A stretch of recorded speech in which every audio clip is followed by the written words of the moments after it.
Hello everyone, it's Dylan from YuGiOh Everything, and welcome back to another YuGiOh VRAINS episode summary analysis video. So, I knew we would get some episode summaries this weekend. I was kind of hoping we would get these summaries for episodes 2, 3, and 4. I knew we would definitely get at least episode 2 summaries, or episode 2 summary, I should say.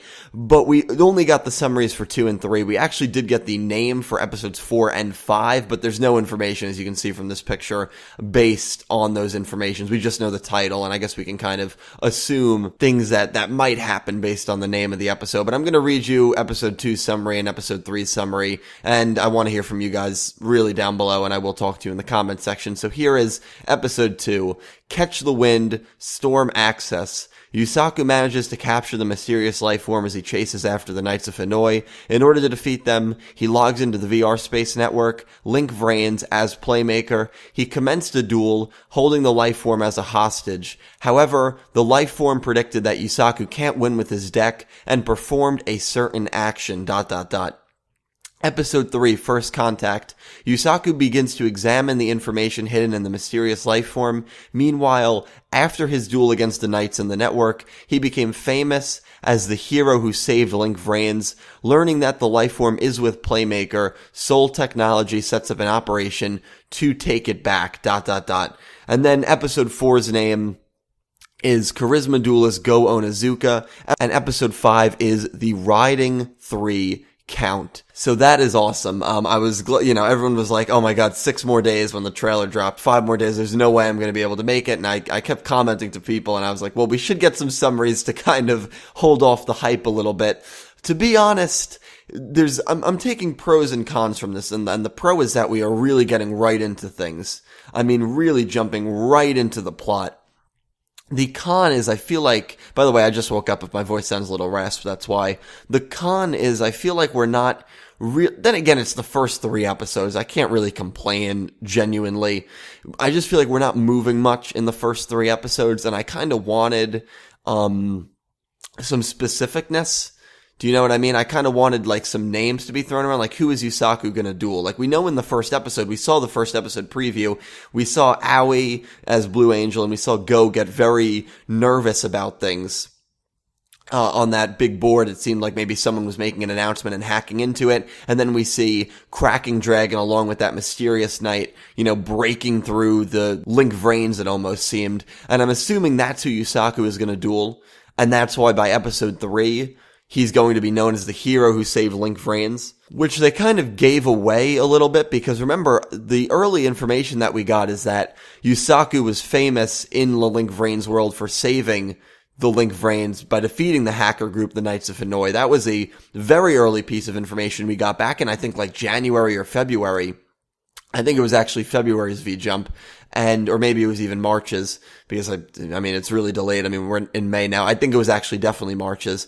And so we thought that was going to be what happened before VRAINS started, but instead it's what happened in the first 3 episodes, which is why I feel like maybe I feel like it's not progressing, because we already knew this. We already knew Yusaku was going to be seen as a hero. I would have liked, and what I mean by specificness is I would have just liked to see a name thrown around. I would have liked to see them saying the mysterious knight, but I mean, it does say in episode 3 summary, after his duel against the Knights in the network. So if he in the first 2 episodes defeats Yusaku defeats the Cracking Dragon Knight of Hanoi, along with Revolver, along with Spectre or Bishop in some like crazy 3-on-1 duel. It's like, how does he really advance from there, Yusaku? But besides that, going into a little more specific details, the life form, which has a very annoying voice, by the way. It's the voice that in the preview speaks from like episode 9 or seconds 9 to 12. If you want to watch the preview, you'll know the voice immediately. It seems like he might be more of a comic relief character than anything else, which I guess is fine. It'll be interesting to see the relationship between those two.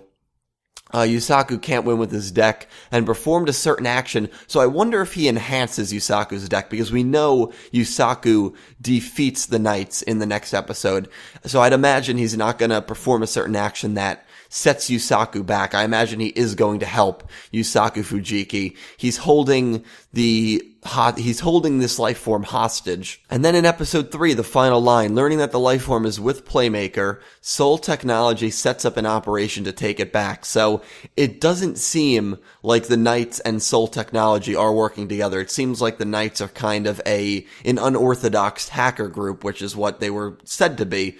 Whereas Soul Technology is the big monstrous corporation like the Leo Corporation or the Kaiba Corporation that is that has created this technology, obviously by their name, that created the Link Vrains and is doing their own thing to try to get it back. Maybe well respected in the eyes of the public, but there's some underhandedness going on in the background. So it'll be very interesting, those first 3 episodes. I'm sure we'll get good backstory, hopefully with Yusaku right off the bat. I'm just glad, because we're not really moving much, you know what I mean? There's nothing, to be honest, in these first 3 episodes besides the general excitement of YuGiOh VRAINS beginning that makes me say, like, oh wow, I can't wait to see this. Then again, it's the first 3 episodes, so, you know, it is what it is. Episode 4, Charisma Duelist Go Onizuka. We have no information on this. We probably will not get any information on this episode for quite some time, for at least a couple of weeks.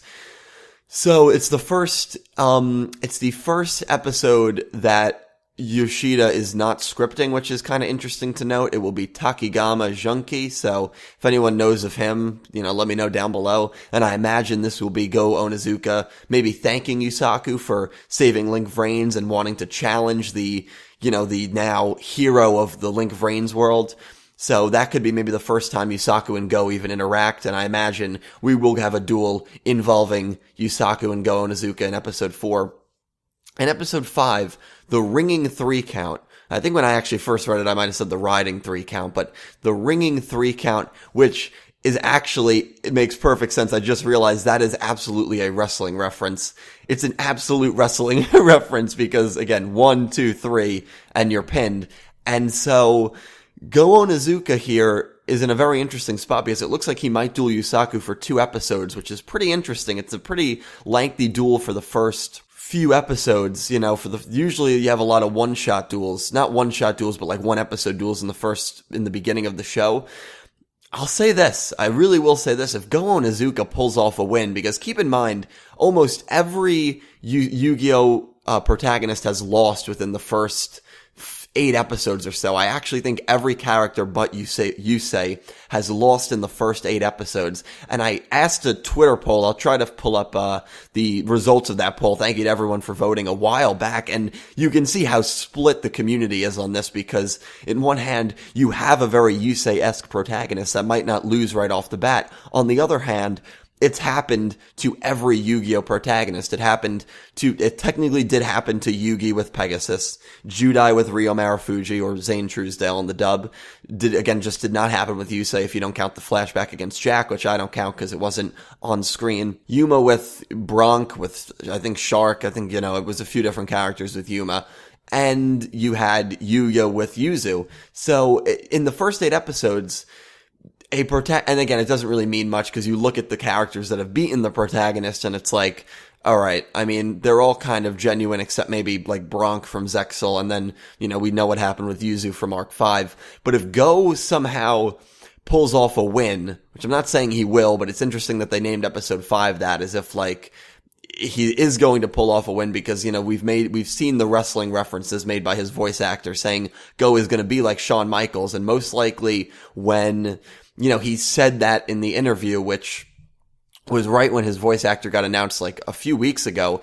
They're again probably like 10, 11 episodes into Vrains already, I would imagine, or they're definitely pretty far into it. So maybe he knows that Go Onizuka is going to pull off a win against Yusaku, which would shock me. I think it would shock the community. And so that will be a very interesting thing to keep an eye on.